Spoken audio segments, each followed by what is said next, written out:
Assalamualaikum warahmatullahi wabarakatuh. Perkenalkan, gue Lajun dan balik lagi di podcast sebelum kiamat. Anjay, slebeo meledak. Curaks. Balik lagi guys, pada kali ini gue ingin sharing sama kalian kenapa gue sekarang masih jadi seperti gembel. Belum gembel banget sih, tapi ya seperti inilah gue belum berhasil, belum menikah, belum sukses secara kehidupan duniawi lah istilahnya. Di umur berapa lu dapat 100 juta pertama lu? McLaren lu warna apa? Mungkin video ini cocok buat orang-orang generasi 20-an, generasi yang berumur 20-an, yang sering meratapi nasib akan hidupnya dan bertanya, kenapa hidup gue seperti ini? Ya, untuk kalian semua ya di sini, mau cewek, cowok, cewek, semuanya, kenapa sih gue belum jadi apa-apa? Kenapa gue masih gembel? Kenapa gue masih hidup gue gak memuaskan buat hidup gue sendiri, buat diri sendiri dan keluarga. Gue tidak bisa membanggakan keluarga gue. Begitu buat kalian semua juga yang sama sepemikiran buat sama gue. Mungkin ini yang bisa disebut quarter life crisis ya, atau yang kan kehidupan seorang panjang ya bisa sampai 100 tuh, dipotong jadi quarter jadi 25 tahun ya, umur 20-an lah teman-teman. Quarter life crisis itu teman-teman. Mungkin di umur sekarang kalian sedang mencari jati diri, sedang krisis jati diri juga, sedang dalam pencarian jati diri yang bermakna. Siapakah diri kalian? Siapakah gua ini sesungguhnya? Kenapa gua diciptakan? Mungkin kalian sedang dalam pencarian batin sukmawi yang telah kalian dapatkan. Tapi di umur 20-an ini juga bisa kita lihat teman-teman kita eskalasi hidupnya. Ada beberapa yang sukses, berhasil jalan-jalan ke luar negeri, punya pekerjaan yang mapan, punya kendaraan, mobil, motor, ATV, Rubicon yang sangat eksotis dan juga memanjakan mata. Bahkan ada yang juga jadi anggota DPR. Nah, tapi juga ada lebih banyak lagi orang yang hidupnya ya stagnan lah, biasa saja, bisa-bisa saja normal, hidup dari gaji demi gaji. Mungkin memiliki peningkatan yang lebih pelan daripada yang berhasil tadi, tapi juga ada juga yang harus menutup hutang-hutang dan juga kesalahan finansial dari zaman dulu, dari leluhurnya. Tapi juga ini yang jadi sorotan gue, kaum yang seperti gue.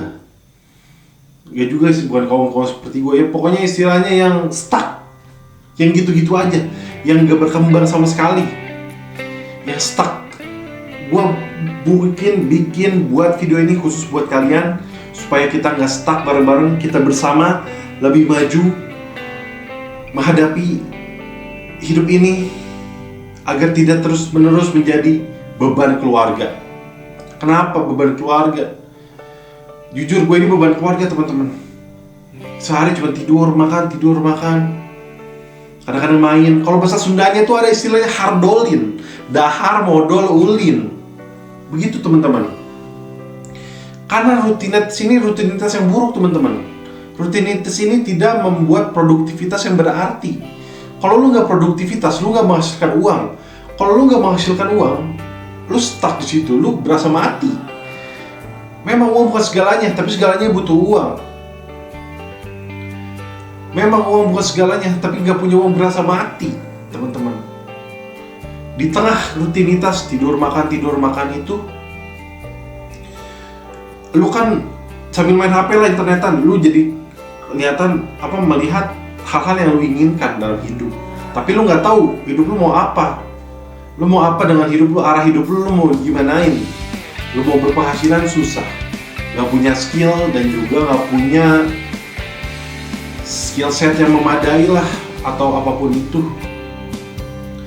Lu terus-terusan menjadi beban, sedangkan keinginan konsumtif selalu tercermin di media sosial dan juga yang lu lihat di internet. Aduh, gue pengen mobil nih, gue pengen pacaran sama cewek cakep nih, gue pengen punya rumah dan lain-lain. Jadi nggak seimbang. Di sini gue pengen sharing supaya kita bisa meraih hal itu, agar kita nggak jadi sampah masyarakat, teman-teman.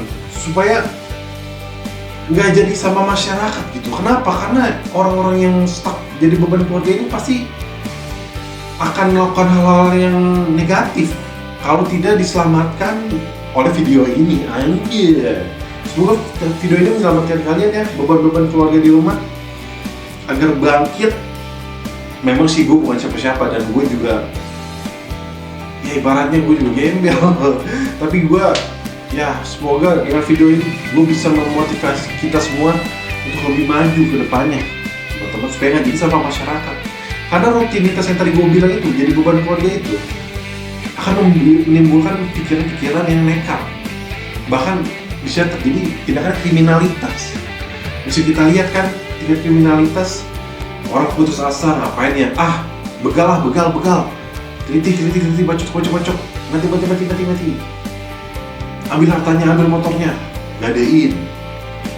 Terus juga ya merampok, ambil, mencuri lah istilahnya lah, maling, dibakar hidup-hidup. Itu kan gak enak banget kalau lu sampai mati konyol digebukin warga, ya nggak sih?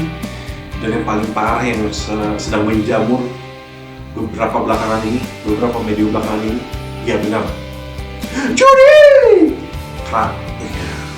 judi teman-teman, judi online khususnya teman-teman, itu udah masif banget teman-teman, mengeruk ekonomi dari bawah ke atas. Yang atas pesta-pesta, yang bawah melarat menunggu mati. Dan judi online ini paling parah teman-teman. Judi online ini benar-benar pabriknya sampah masyarakat teman-teman. Menghasilkan gembel-gembel baru. Bahkan orang-orang yang tadinya kaya bisa jadi gembel teman-teman gara-gara judi online ini teman-teman. Ini yang paling parah yang harus kita hindari, itu judi online. Stop judi. Parah teman-teman. Sebelum kiamat, benar teman-teman, sebelum kiamat teman-teman. Sebelum kiamat kita harus stop judi dan stop maksiat dan stop lainnya teman-teman. Kita harus mulai mendekatkan diri kepada Tuhan Yang Maha Esa teman-teman. Itulah teman-teman. Tapi teman-teman, gue akan sedikit menceritakan ya diri gue sendiri ya. Menceritakan diri gue kenapa gue bisa sehancur ini. Bisa merintis lagi lah, baru merintis lagi. Mencoba untuk merintis dalam dunia digital ini, karena gue sempat hancur teman-teman. Pertama karena judi juga sih, benar, karena judi tadi gue pernah hancur teman-teman. Tapi kenapa? Pertama, gue ini orangnya goblok teman-teman, jujur. Gue ini gak mau belajar dari masalah, gak mau belajar dari keadaan yang telah terjadi, gak belajar dari masa lalu, gak belajar dari, dan gak mau belajar pokoknya dari apapun itu. Jadi sehingga gue perkembangan jiwa gue nggak berkembang teman-teman. Gue umur gue udah 28 tahun tapi ya pola pikir gue masih pendek dan seperti bocah kecil teman-teman. Ibaratnya itu gue bocah tua teman-teman. Gue ini bocah tua teman-teman. Lihat aja nih, ini konten 4 hari bajunya ini mulu kan. Karena ya begitulah pola pikir bocah tua teman-teman.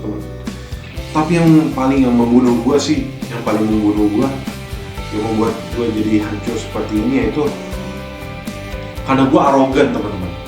Gue ini orangnya sombong banget teman-teman. Gue ini gak mau dengerin kata orang. Gue mementingkan ego gue sendiri yang tinggi, yang gak berdasar. Yang padahal ego gue ini gak berarti apa-apa, karena gue ini ya bukan apa-apa. Di mata manusia juga bukan, ya apalagi di mata manusia gue ini ya sampah kecil lah.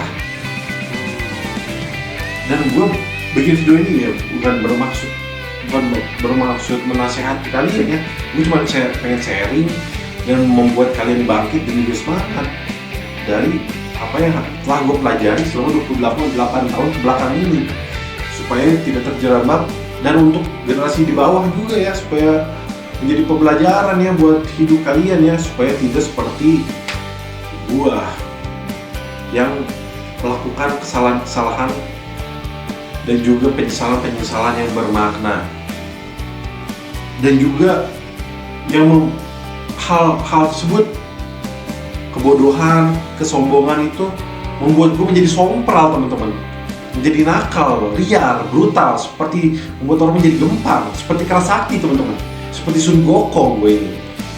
Gue jadi gak sopan sama orang, gue jadi nir empati, gue jadi antipati, gue jadi cuek, nilai-nilai kemanusiaan dalam diri gue hancur, hati gue keras, dan juga tidak memikirkan perasaan orang lain teman-teman. Gue pokoknya jadi apa ya, sumpah gue jadi manusia paling egois seantero jagat raya teman-teman. Pokoknya gue egois banget. Nah itu diri gue di 28 tahun kebelakang yang sekarang perlahan demi perlahan, hari per hari akan gue perbaiki dengan pengembangan diri dan juga self help sendiri. Ya begitu teman-teman. Hal ini karena bukan berdasarkan apapun ya. Padahal gue ini memiliki segudang privilege teman-teman. Gue punya privilege yang bisa dimanfaatkan banget, yang sangat bisa digunakan banget supaya mengeskalasi kehidupan gue menjadi lebih maju. Tapi nggak gue gunakan, malah gue sia-siakan teman-teman. Gue memberikan pernyataan buat kalian yang mempunyai privilege yang sangat mantap, yang sangat bisa mendukung kalian agar digunakan lebih baik, sebaik-baiknya teman-teman. Karena gue ini yang baik-baik saja, karena seperti yang didam-damkan orang tua lainnya, pasangan yang pengen menikah, kita bisa menginginkan pasangan yang baik, orang tua yang baik-baik, keluarga yang baik-baik. Nah, gue ini termasuk dari keluarga yang baik-baik teman-teman. Dari keluarga gue, kalau bisa dibilang keluarga gue ini cukup terhormat lah. Tapi nggak kayak keluarga Cendana ya teman-teman, itu harus hormat banget. Dan keluarga para pahlawan yang telah mengorbankan darah padanya buat Indonesia. Dan itu karena dari pendidikan dari keluarga gue dididik menjadi anak yang baik teman-teman. Gak sampai ya nakal lah, tapi nggak sampai kriminal lah teman-teman. Gue dididik jadi baik dengan didikan nilai-nilai agama dan Pancasila yang kuat, sehingga gue menjadi pribadi yang ya bisa bilang sedikit hampir melampaui batas ya teman-teman ya. Dan itu privilege yang gue dapetin dari keluarga, di saudara-saudara gue juga maju-maju tuh bener. Jujur keluarga gue itu ada saudara-saudara gue ibaratnya maju-maju ya. Kayaknya gue doang nih yang masih stuck di sini nih. Semoga dengan video ini gue bisa maju dan viral teman-teman ya. Doakan aku teman-teman. Dan juga teman-teman, selain itu privilege yang telah gue dapetin, yang masih gue dapetin juga, itu privilege dari segi ekonomi teman-teman. Iya teman-teman. Alhamdulillah keluarga gue dari orang tua gue terutama ya, keduanya bekerja dan juga memiliki penghasilan yang stabil. Dan dari kecil gue dididik secara ya permisif, apa istilahnya ya? Ya enak lah, dikasih banyak fasilitas. Kalau ibarat grafik itu sekarang naik tuh, tapi sekarang agak menurun teman-teman ya. Tapi yang namanya juga hidup seperti roda yang berputar, kadang di atas, kadang di bawah, kadang di canggu. Anjir, sambil meledak cuaks. Ya teman-teman, seperti itu. Bahkan gue dulu ibaratnya anjir, gue kayak fuckboy teman-teman ya. Gue kayak fuckboy anjir, gue mau pamerin harta, padahal gue masih ya cemen lah, kayaknya nggak seperti orang-orang kaya lainnya lah. Gue ibaratnya yang masih level menengah lah. Tapi gue gayanya udah sok kaya teman-teman, ngajak cewek naik mobil anjir. Padahal mah cupu teman-teman. anjir. Aduh, gue kalau ingat jadi rada-rada sedih teman-teman. Tapi ya itu teman-teman, itu namanya tidak memanfaatkan fasilitas dengan baik teman-teman, tidak digunakan dengan baik sehingga tidak menjadi apa-apa teman-teman, tidak menghasilkan apapun yang bermanfaat buat hidup kita ke depannya. Kita pokoknya harus mindset visioner ke depan. Apapun yang ada di tangan, apapun yang kita punya harus kita manfaatkan dengan sebaik-baiknya agar berguna dan compounding dan berkali lipat gandeng ke masa depan teman-teman.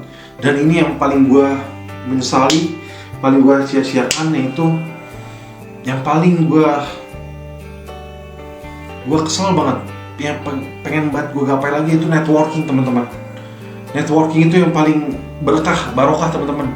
Ada istilahnya itu, kalau Pak Ustadz bilang mempererat tali silaturahmi, memperbanyak rezeki, itu benar banget. Memperluas rezeki itu benar banget. Karena dengan networking, peluang kerja, peluang rezeki, peluang apapun itu, peluang kebahagiaan, nikmat persahabatan bisa kita raih. Dan gue merusak semua itu teman-teman. Waduh, gue melakukan hal buruk teman-teman dengan networking gue. Bahkan sampai saat ini gue memiliki hubungan yang retak dengan beberapa teman-teman gue yang dulu gue kira adalah sahabat ya. Dulu adalah sahabat gue, tapi ya karena gue bukanlah teman yang baik, gue akuin teman-teman, gue adalah teman yang buruk teman-teman. Teman gue diundang sama teman-teman gue nikahan anjir. Teman bener-bener teman best friend lah istilahnya lah. Gue nggak datang, aduh karena gimana ya? Gue di sini, mereka faktor jarak dan juga faktor keegoisan gue. Belum lagi teman-teman gue yang bisa gue lihat, sekarang udah maju-maju, udah bersinar semua anjir. Udah pada keluar negeri, pada punya pekerjaan yang mapan, pekerjaan yang stabil, pekerjaan yang sukses, dan juga ya menikah punya anak, benar-benar rezeki yang sangat luar biasa. Teman-teman di bidang seni udah pada banyak masuk TV, main film, dan juga gue jujur gue iri teman-teman. Gue langsung mikir aja, gue udah pada maju, coba gue dulu di Jakarta, coba gue memanfaatkan hal ini semua dengan baik, dengan telaten, dengan elegan, dengan baik-baik. Coba gue adalah orang yang baik-baik.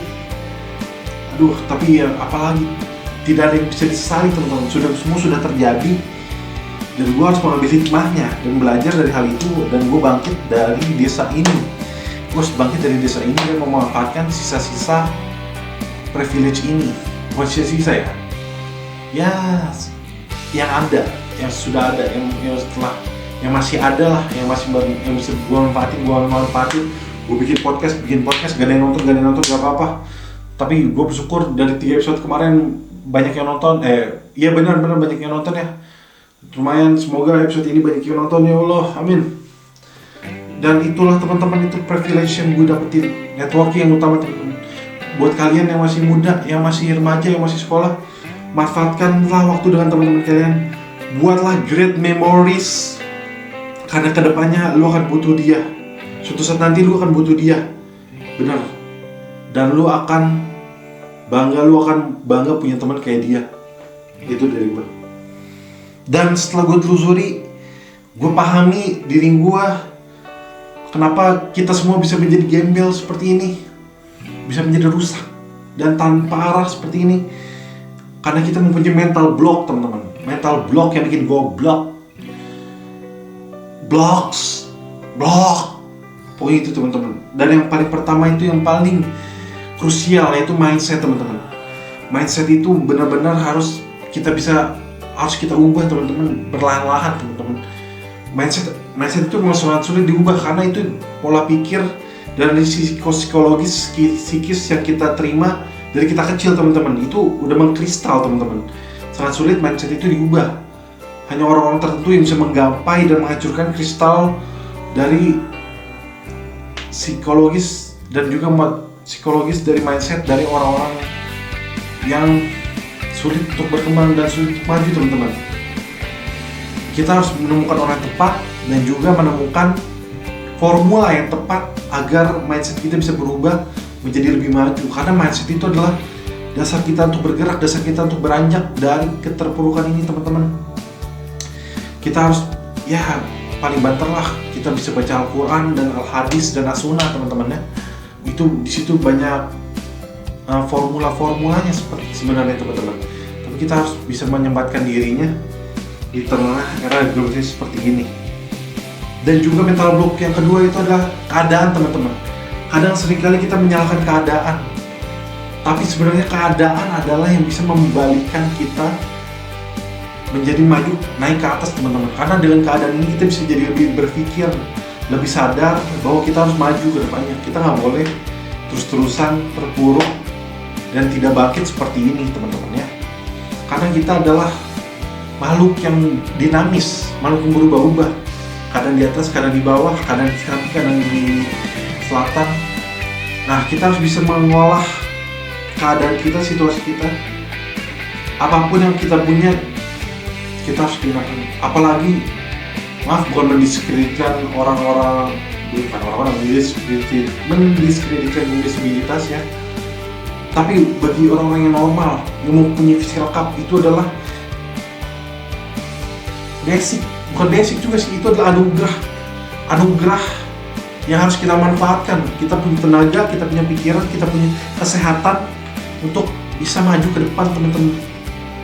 Dimulai dari keadaan kita yang sehat dulu teman-teman. Kita harus tahu bahwa diri kita ini sehat dan mampu melangkah, itu teman-teman.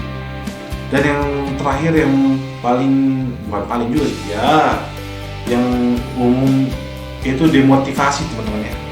Kita harus mencari sosok, mencari mentor, mencari orang yang tepat, mencari sosok untuk apa alasan kita untuk berjuang ya, seperti orang yang kamu cinta, orang tua, atau sosok yang spesial dalam hidup kamu. Itu kamu harus mencarinya, karena itu adalah bisa menjadi penyemangat buat hidup kamu. Salah satu alasan untuk kamu berlari sekencang-kencangnya mengejar impian kalian teman-teman ya. Itulah teman-teman mental block. Dan ada sedikit solusi teman-teman. Ada sedikit solusi buat kita semua yang masih terpuruk, yang masih berlari-lari di labirin keputusasaan ini, yang masih tenggelam, terdampar di pulau kesengsaraan ini. Yaitu adalah, pertama, kita harus refleksi diri sendiri kita. Refleksikan, kita renungi apa kesalahan kita, apa yang kurang dari kita punya kelebihan apa, kita punya kekuatan apa, kita punya kelemahan apa. Kita harus olah itu, kita harus renungi, dan kita tulis rencana-rencana kita di buku tulis. Kita proyeksikan milestone dan juga kita, agar kita tahu ada rencana jangka pendek dan rencana jangka panjang, supaya kita bisa tahu apa yang kita lakukan ke depannya teman-teman. Kita renungi, kita resapi, kita pahami, kita meditasikan, kita aplikasikan ke dalam kita resapi ke jiwa kita, hati kita, otak kita, sukma kita, batin kita, dan yang paling penting, itu semua tidak akan menjadi penting, itu semua tidak berarti apa-apa kalau kita tidak memulainya. Kita harus memulai teman-teman. Start now, sekarang juga. Kita harus melangkah sekarang juga. Sebelum kiamat teman-teman, sebelum kiamat kita harus bangkit. Sebelum semuanya hancur, sebelum semuanya menjadi musnah teman-teman. Kita harus bangkit dari sekarang. Kita harus memulainya. Apa yang kita tulis, apa yang kita renungi, kita harus memulainya teman-teman.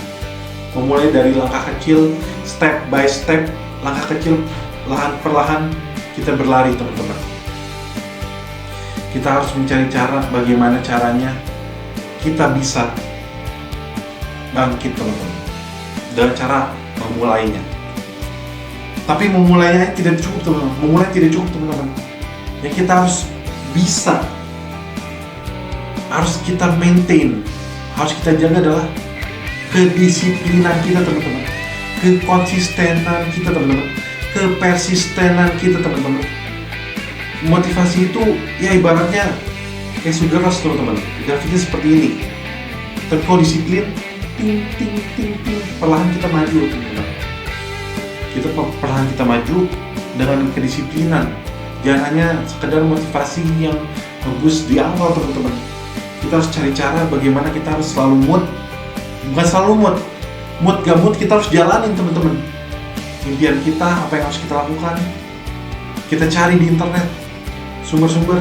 Bagaimana cara mengubah diri, bagaimana cara diet, bagaimana cara berpenghasilan tinggi, berskill set tinggi. Itu solusi dari gue teman-teman. Terima kasih buat kalian yang udah nonton sampai akhir. Ini adalah isinya daging daging tuna, daging hiu nih teman-teman, daging hiu teman-teman. Makasih buat kalian semua yang udah nonton. Ini adalah curhatan hati dari seorang yang akan menjadi gembel, bukan akan, hampir menjadi gembel, dan semoga gue akan bangkit lagi menjadi bintang yang gemintang yang ada di angkasa. Pak Soekarno pernah mengatakan, bermimpilah setinggi-tingginya, biar kamu jatuh, kamu akan terjatuh di hamparan bintang-bintang. Tapi kalau kamu bermimpi dan tidak terjatuh, kamu harus meraihnya setinggi langit. Itu teman-teman. Terima kasih, gue Lajun. Inilah podcast sebelum kiamat. Anjay, Slebeo meledak, cuaks.